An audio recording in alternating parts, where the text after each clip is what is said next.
Welcome back to my channel MM classes IDM. पिला माने मु बहुत दिन हैला कोनोसी वीडियो अपलोड करि नथिली।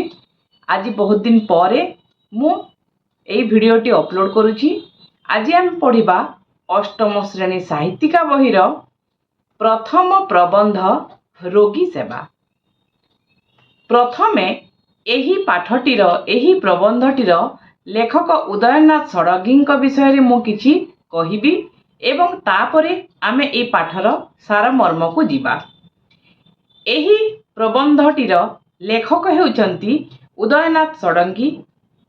ओडिया साहित्य क्षेत्र रे शिशु साहित्य रचयिता भावे जेउ केते जन स्वनामधन्य सारस्वत साधक प्रसिद्धि लाभ करिसंती सेमानंक मध्यरे उदयनाथ षडंगी अन्यतम। केवल शिशु साहित्य नुहे अनुवाद क्षेत्र रे मध्य तांकर पारदर्शिता रहिछि। तांको रचित टुकुमुसी, चकाचका भौरी, जह्न मामू, बिलुआ ननार बाहाघर, मिनीर मन कथा, आम ग्रह उपग्रह, जलजंतु सीरीज और आदिवासी कथा आदि उल्लेखयोग्य। तांको अनुवाद उपन्यास टमककांक कुटीर ओडिया साहित्यर पाठक मानंक मध्यरे सुपरिचित। तांको आत्मजीवनी गांधी महाराजंकर शिष्य पुस्तकटी बहु भावे शिक्षणीय विषय वस्तुरे परिपूर्ण। एही प्रबंधटीर पृष्ठभूमि हेला जे सत्यवादी बकुल बनर छुरियना कुंज तले उत्कलमणि पंडित गोपबंधु दास द्वारा प्रतिष्ठित वनविद्यालय थिला गोटाए मनीष तैयारी कारखाना। ताकू मनीष तैयारी करिबार कारखाना कहिले भूल हेबो नाही। सेही विद्यालयर छात्र थिले लेखक उदयनाथ षडंगी। एही आवासिक विद्यालय रे सेवा कार्य थिला पाठर एक मुख्य अंग। सेही आदर्श रे अनुप्राणित हुई लेखक छात्र बयसरु ही छात्रावस्थारु ही मानव सेवा ही माधव सेवा मंत्र रे दीक्षित होइतिले। मनीषर सेवा किपरि करा जाय थाए वन विद्यालय रे ताहा छात्र अवस्थार ही शिक्षा दिया जाय थाए। पितामाता ही जीवंत देवता ओ तांकरी द्वारा ही मानव जीवन धन्य होई थाए। तांकर सेवा कले ही मानवर जीवन सफल होई थाए। एही शिक्षा लेखक तांको विद्यालय रु लाभ करितिले, जहा कि तांको परवर्ती मुहूर्त रे विशेष लाभ देइथिला। सेवा करिबारे जे शाश्वत आनंद मिले ताहा जणे अनुभवी ही जाने जे सेवा करि थाए। एही रचनाटी रे लेखक निज जीवनर अनुभूति को अति आवेगपूर्ण भाषा रे वर्णित करिसंती। लेखकंक आत्मजीवनी गांधी महाराजंकर शिष्य शीर्षक पुस्तकरू आलोच्य विषय रोगी सेवा विषयटी आसीअछि। एबे आमे एही प्रबंधर सारमर्म बुझिबा। लेखक उदयनाथ षडंगी जेतेबेले छोट बयसर थिले चाटशाळी रे पाठ पढुतिले तांकर सेही समयर गोटे अनुभूति को सेठारे खूब सुंदर भावरे वर्णना करिसंती। मु तो प्रथमरु कहिछि जे सेवा हेउछि मनीषर परम धर्म। बाल्यावस्थारु एही महान आदर्श रे लेखक उदयनाथ षडंगी अनुप्राणित होइथिले एवं से परे सिना वन विद्यालय रे पाठ पढिथिले, किंतु से चाटशाळी रे पाठ पढिबा समय रे ही तांको मन भितरे सेवा मनोवृत्ति जाग्रत होइथिला। से जेतेबेले चाटशाळी रे छात्र थिले दिने बापांको गोड़रू रक्त झरी पड़ुथबा देखि जदिओ से विचलित होई पड़िथिले तांको गोड़ हाथ भयरे झिमझिम करी उठितिला, तथापि से साहसर सहित तांको बापांकर गोड़रे होइथिबा क्षतकु से तांको पिंधा गामुछारे बांधी देथिले एवं सेही रक्त बोहिबाटाकू ସେ ବନ୍ଦ କରିପାରିଥିଲେ।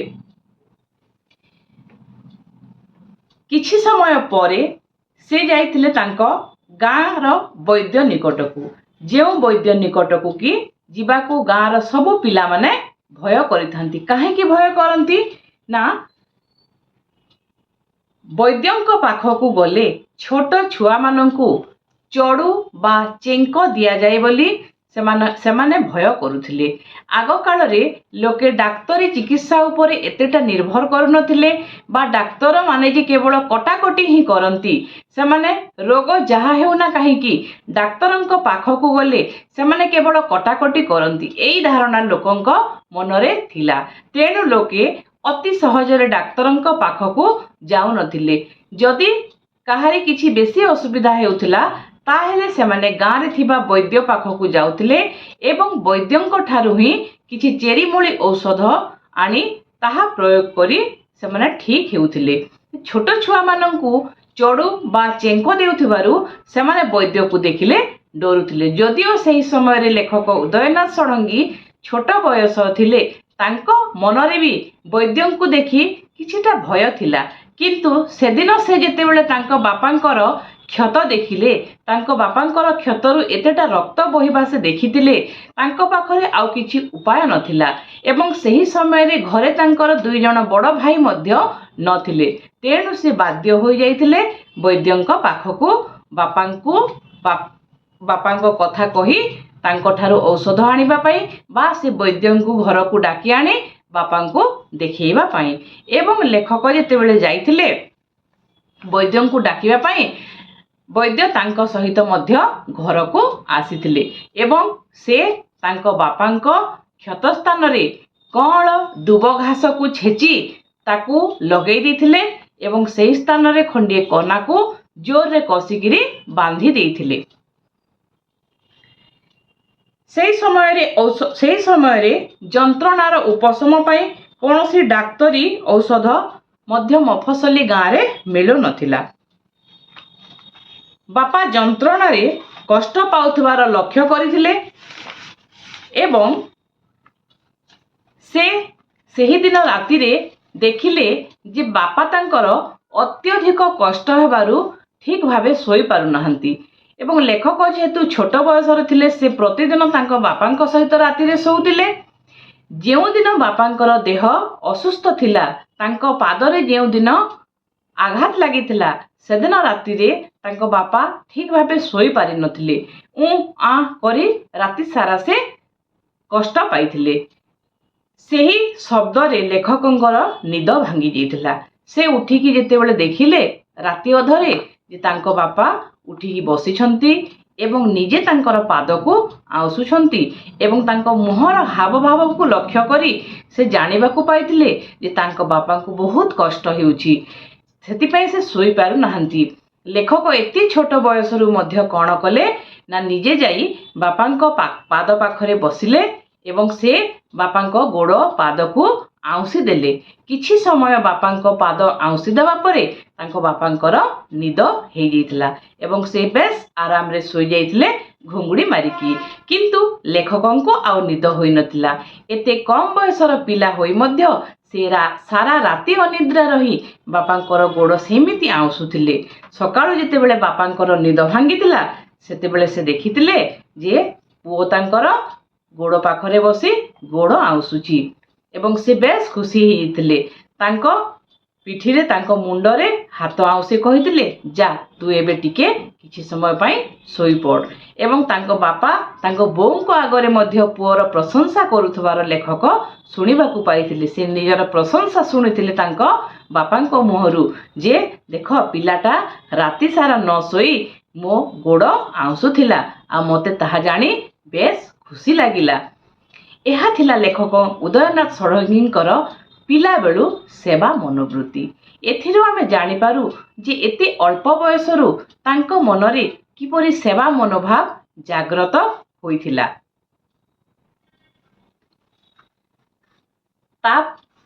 ତାପରେ କିଛି ଦିନ ଲେଖକ ଏମିତି ଗଲେ ବୈଦ୍ୟଙ୍କ ପାଖକୁ ବାପାଙ୍କ ଆଘାତରେ ଲଗେଇବା ପାଇଁ ଔଷଧ ଆଣିବା ପାଇଁ। ଦିନେ ସେ ଦେଖିଲେ ଯେ ବୈଦ୍ୟ ଯେଉଁ ଔଷଧ ଦେଉଛନ୍ତି ତାଙ୍କ ବାପାଙ୍କ ଆଘାତରେ ଲଗେଇବା ପାଇଁ ସେଇଟା ଆଉ ଅନ୍ୟ କିଛି ନୁହେଁ, ସେଇଟା ଥିଲା କଅଁଳ ଦୁବ ଘାସକୁ ସେ ଛେଚିକିରି ଗୋଟେ ପତ୍ରର ପୁଡ଼ିଆ କରି ଲେଖକଙ୍କ ହାତରେ ଦଉଥିଲେ ଲଗେଇ ଦେବା ପାଇଁ ବାପାଙ୍କ ଖଣ୍ଡିଆରେ। ତାପରେ ଲେଖକ କ'ଣ କଲେ ନା ଯେତେବେଳେ ସେ ଜାଣିପାରିଲେ ଯେ ସେଇଟା କଅଁଳ ଦୁବ ଘାସ, ସେ ଆଉ ବୈଦ୍ୟଙ୍କ ପାଖକୁ ତା ପରଦିନଠୁ ଗଲେ ନାହିଁ। କାହିଁକି ଗଲେ ନାହିଁ ନା ସେ ନିଜେ ଚାହିଁଲେ ଯେ ତାଙ୍କ ବାଡ଼ି ପଟୁ ସେ କଅଁଳ ଦୁବ ଘାସ ଆଣି ତାକୁ ଛେଚି ନିଜେ ତ ଲଗେଇ ପାରିବେ ବାପାଙ୍କ ଗୋଡ଼ରେ, ସେ ଆଉ କାହିଁକି ବା ଯିବେ ବୈଦ୍ୟଙ୍କ ପାଖକୁ। ତେଣୁ ସେ ପ୍ରତିଦିନ ତାଙ୍କ ବାଡ଼ି ପଟୁ ନିଜେ କଅଁଳ ଦୁବ ଘାସ ତୋଳି ଆଣି ତାକୁ ଛେଚି ବାପାଙ୍କ ପାଦରେ ଲଗାଇ ସବୁଦିନ ପଟି କରୁଥିଲେ। ଏମିତି କରି କରି 15 ଦିନ ପର୍ଯ୍ୟନ୍ତ ସେଇ ଔଷଧ ଲଗେଇବା ପରେ ତାଙ୍କ ବାପାଙ୍କର ଘାଟା ପୁରା ଶୁଖି ଯାଇଥିଲା। ବାପାଙ୍କର ଘା ତ ଶୁଖି ଯାଇଥିଲା, ସେ ତ ଠିକ୍ ହେଇଯାଇଥିଲେ, କିନ୍ତୁ ଲେଖକଙ୍କର ତାଙ୍କ ବାପାଙ୍କର ଗୋଡ଼ ଘଷିବା ଅଭ୍ୟାସଟା ଛାଡ଼ି ନଥିଲା।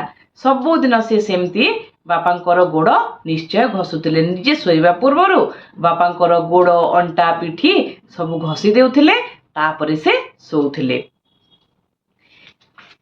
ଏତ ଗଲା।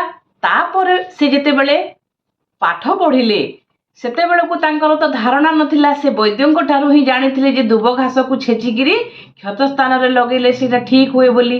ଯେତେବେଳେ ସେ ବିଦ୍ୟାଳୟରେ ପାଠ ପଢ଼ିଲେ ସେତେବେଳେ ତାଙ୍କ ପାଠ୍ୟ ପୁସ୍ତକରୁ ଜାଣିବାକୁ ପାଇଲେ ଯେ କଅଁଳ ଦୁବ ଘାସକୁ ଛେଚି କିମ୍ବା ଆମେ ଯଦି ପାଟିରେ ଚୋବେଇକିରି ତାକୁ କୌଣସି ଖଣ୍ଡିଆ ସ୍ଥାନରେ ଲଗେଇବା ତାହେଲେ ଯଦି ରକ୍ତ ବହୁଥିବ ମଧ୍ୟ ବନ୍ଦ ହେଇଯିବ ଏବଂ ଘାଟା ଅତି ଶୀଘ୍ର ଶୁଖିଯିବ। ତାପରେ ଗଲେ ବନବିଦ୍ୟାଳୟକୁ ପାଠ ପଢ଼ିବା ପାଇଁ ଲେଖକ ଉଦୟନାଥ ଷଡ଼ଙ୍ଗୀ ଏବଂ 1927 ମସିହାରେ ସେ ମାଟ୍ରିକୁଲେସନ୍ ପରୀକ୍ଷା ଦେବା ପରେ ଯେତେବେଳେ କିଛି ଦିନ ଛୁଟି ହେଇଥାଏ ସେ ଛୁଟିରେ ସେ ଘରକୁ ଆସିଲେ। ସେତେବେଳକୁ ତାଙ୍କ ବାପାଙ୍କର ବୟସ ହୋଇଥାଏ 72 ବର୍ଷ ଏବଂ ତାଙ୍କ ବାପାଙ୍କର ଦେହ ମଧ୍ୟ ସେହି ସମୟରେ ଅସୁସ୍ଥ ହୋଇଥାଏ। ତାଙ୍କୁ ଗ୍ରହଣୀ ଝାଡ଼ା ରୋଗ ହୋଇଥିଲା। ଗ୍ରହଣୀ ଝାଡ଼ା କହିଲେ ପିଲାମାନେ ଝାଡ଼ା ରୋଗ, ଯେଉଁ ଦିନକୁ ବହୁତ ଥର ମାନେ 20, 25, 30 ଥର ଝାଡ଼ା ହେବାଟାକୁ ଗ୍ରହଣୀ ଝାଡ଼ା ବୋଲି କୁହାଯାଇଥାଏ। ଆଉ କ'ଣ ଗ୍ରହଣୀ ଝାଡ଼ା ନା ଯେତେବେଳେ ଆମର ଚନ୍ଦ୍ରଗ୍ରହଣ ହୋଇଥାଏ, ଗ୍ରହଣ ଲାଗିଥିବା ସମୟରେ ଯଦି କିଏ ଝାଡ଼ା ଯାଇଥାନ୍ତି ତାହେଲେ ସେହି ଝାଡ଼ାଟା ରୋଗରେ ପରିବର୍ତ୍ତନ ହୋଇଯାଏ ବୋଲି ଲୋକଙ୍କର ଧାରଣା ଥାଏ। ସେହି ଝାଡ଼ା ରୋଗ ଆଉ କେବେ ଛାଡ଼େ ନାହିଁ ଏବଂ ସେହି ଝାଡ଼ାରେ ଲୋକଙ୍କର ମୃତ୍ୟୁ ହୋଇଯାଏ ବୋଲି ମଧ୍ୟ ଲୋକଙ୍କର ଧାରଣା ଥାଏ। ତ ଲେଖକଙ୍କ ବାପାଙ୍କୁ ସେହି ସମୟରେ ଗ୍ରହଣୀ ଝାଡ଼ା ରୋଗ ଧରିଥିଲା। ଲେଖକ ଯେତେବେଳେ ମାଟ୍ରିକୁଲେସନ୍ ପରୀକ୍ଷା ଦେଇକି ଘରକୁ ଆସିଥିଲେ, ବାରମ୍ବାର ସେ ବିଛଣାରେ ଝାଡ଼ା ପରିସ୍ରା କରିଦେଉଥିଲେ। ଲେଖକ କିନ୍ତୁ କିଛି ମଧ୍ୟ ମନରେ ବିକାର ନ କରି ବାପାଙ୍କର ସେବା ଶୁଶ୍ରୂଷାରେ ଲାଗି ପଡ଼ିଥିଲେ। ଯେତେଥର ବିଛଣା ଚାଦର ବାପା ମଇଳା କରୁଥିଲେ, ଝାଡ଼ା ପରିସ୍ରା କରିଦେଉଥିଲେ, ସେତିକି ଥର ସେ ବାପାଙ୍କୁ ଆଉ ଗୋଟେ ସଫା ବିଛଣା ପାରି ଶୁଆଉଥିଲେ ଏବଂ ସେ ଯେଉଁ ମଇଳା ବିଛଣା ଚାଦର ସବୁ ଧୋଇକିରି ସଫା କରିଦେଉଥିଲେ। ଏମିତି କିଛି ଦିନ ଚାଲିଲା। ବାପାଙ୍କର ଦେହ ଅସୁସ୍ଥ ଲାଗି ରହିଛି ହେଲା ଏବଂ ଲେଖକ ମଧ୍ୟ ତାଙ୍କର ସେବା କାର୍ଯ୍ୟରେ କୌଣସି ପ୍ରକାର ହେଳା କରୁନଥିଲେ। କିଛି ଦିନ ଏମିତି ରୋଗରେ ପଡ଼ିବା ପରେ ତାପରେ ତାଙ୍କ ବାପା ଅଚେତନ ଅବସ୍ଥାରେ ପଡ଼ି ରହିଲେ।